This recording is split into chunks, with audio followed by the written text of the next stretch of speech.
So when I'm working on a client in a proper session, which is 2 to 2.5 hours, I use 35 different pages, and part of that is to bludgeon the mind into submission, because if it was only using a small amount of EFT tapping, I know what my mind's like. It's very sophisticated, it's very slick, and it's very smart.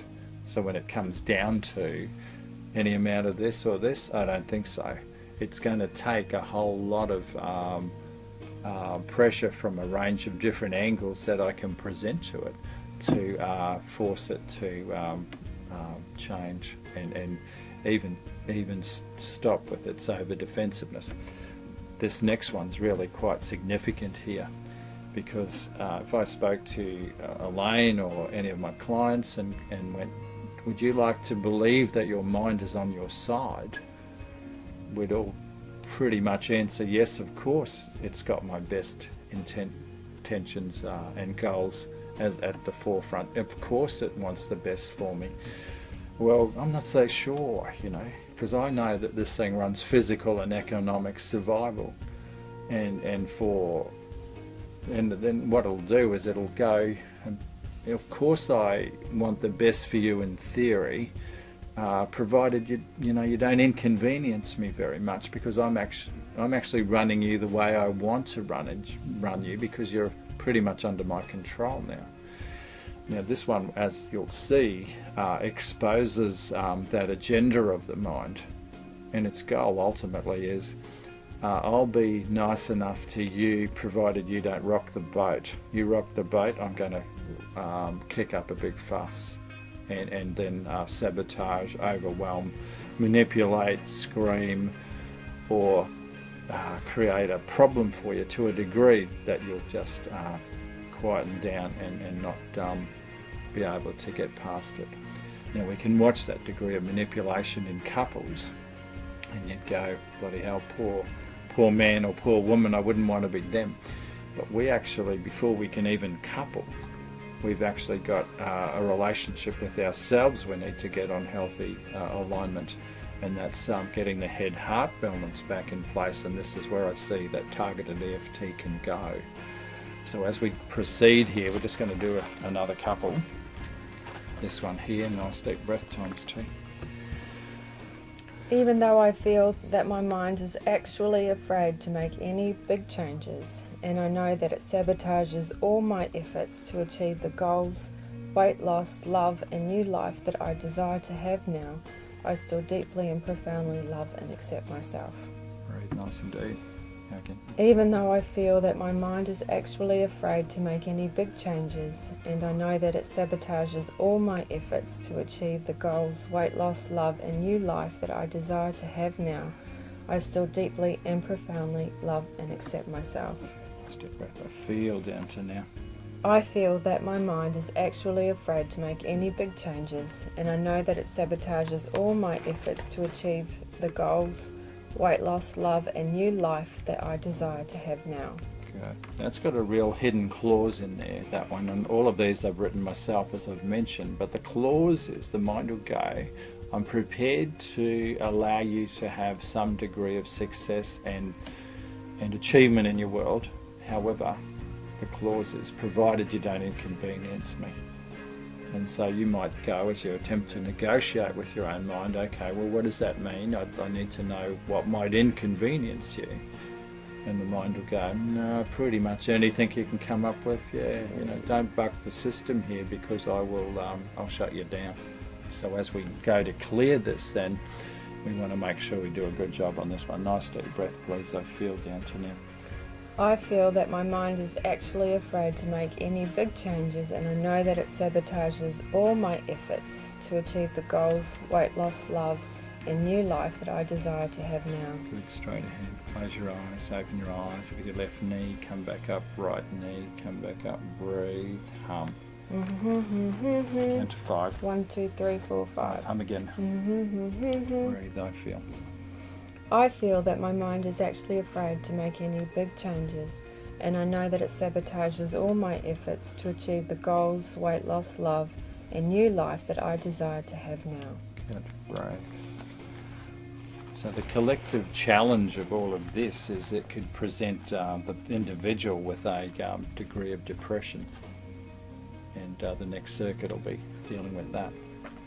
In my bank here I've got at least 10 different circuits that help at removing depression, but I'm just going to select one now that's more applicable to the story at the moment. If Elaine was displaying or expressing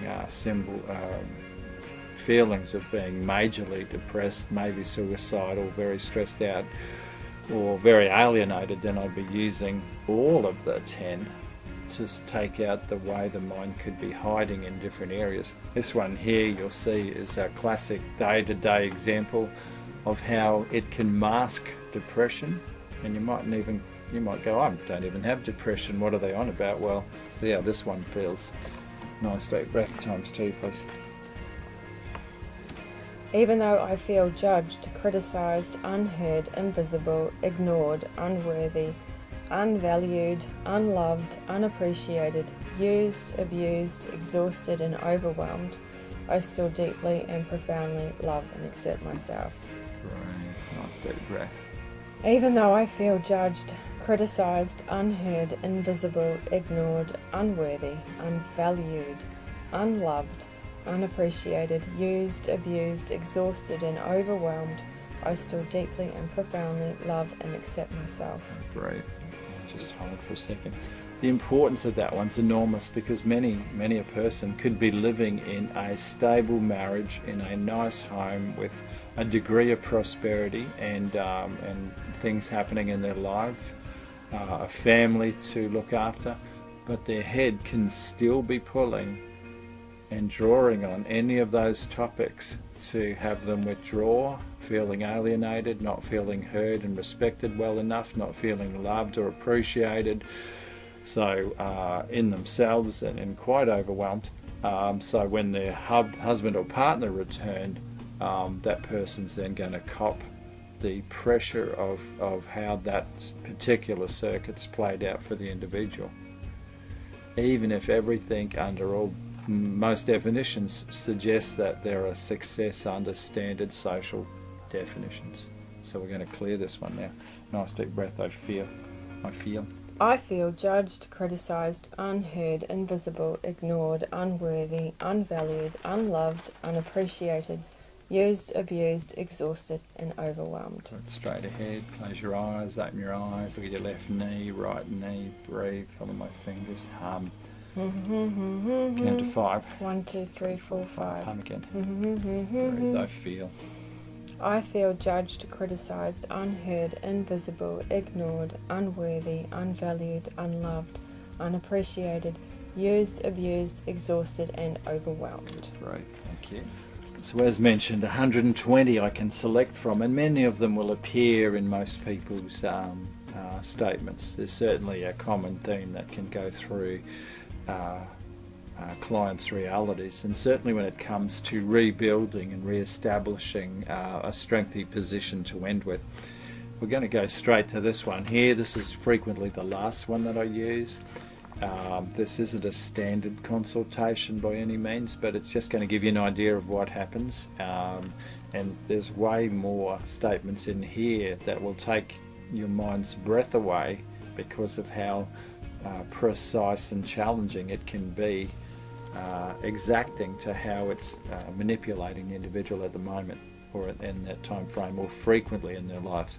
It doesn't have to do a topic all of the time to influence you in that way. It can just have it stored and go, yeah, I'll just pull that on them now, that'll get their attention and they will become compliant again to my goals and needs. So here's the last one that we're going to do right now, times 2. Even though I fear living to my potential, loving courageously and being responsible and passionately involved in the direction and creation of my own life now, I still deeply and profoundly love and accept myself. Even though I fear living to my potential, loving courageously and being responsible and passionately involved in the direction and creation of my own life now, I still deeply and profoundly love and accept myself. That fear down to now. I fear living to my potential, loving courageously, and being responsible and passionately involved in the direction and creation of my own life now. Good. Look straight ahead. Close your eyes. Open your eyes. Left knee, right knee. Breathe. Follow my fingers. Hum. Count to 5. 1, 2, 3, 4, 5. Hum again. Breathe. No fear. I fear living to my potential, loving courageously, and being responsible and passionately involved in the direction and creation of my own life now. Good. Breathe. Right. Thank you, Elaine, for doing that. You're welcome, thank you. I do feel better. Okay, well, that's just a short example of how maybe 7 or 8 different statements can be applied in a practical session of targeted EFT.